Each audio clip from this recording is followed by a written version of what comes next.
صحیح مسلم حدیث نمبر 7294۔ حضرت عروہ بن زبیر رضی اللہ تعالی عنہ بیان کرتے ہیں کہ حضرت مسور بن مخرمہ رضی اللہ تعالی عنہ نے ان کو خبر دی یا ہمیں خبر دی کہ حضرت عمر بن عوف رضی اللہ تعالی عنہ جو بنو عامر بن لعی کے حلیف تھے، بدر میں رسول اکرم صلی اللہ علیہ وسلم کے ساتھ شریک تھے، انہوں نے بتایا رسول اکرم صلی اللہ علیہ وسلم نے حضرت ابو عبیدہ بن جراح رضی اللہ تعالی عنہ کو بحرین کی طرف بھیجا کہ وہاں سے جزیہ لے کر آئیں، اور نبی اکرم صلی اللہ علیہ وسلم نے بحرین والوں سے صلح کی تھی اور ان پر حضرت اولا بن حضرمی کو امیر مقرر کیا تھا۔ حضرت ابو عبیدہ رضی اللہ تعالی عنہ بحرین سے مال لے کر آئے۔ انصار نے حضرت ابو عبیدہ رضی اللہ تعالی عنہ کے آنے کے بارے میں سنا تو صبح کی نماز میں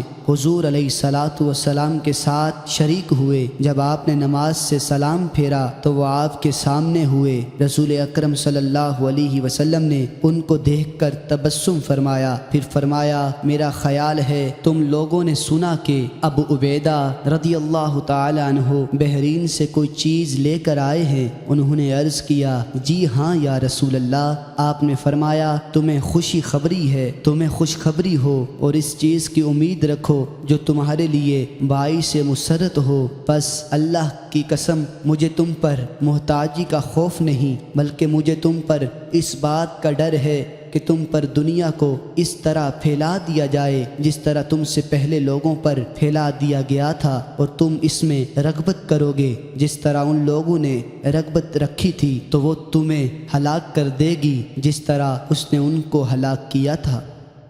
صحیح مسلم حدیث نمبر 7295۔ مزید تو سندوں کے ساتھ اس کی مثل مروی ہے، البتہ صالح کی حدیث میں تہلکم کی جگہ وتہلیکم کما الہتہم کے الفاظ ہیں، یعنی تمہیں غافل کر دے جس طرح ان کو غافل کر دیا۔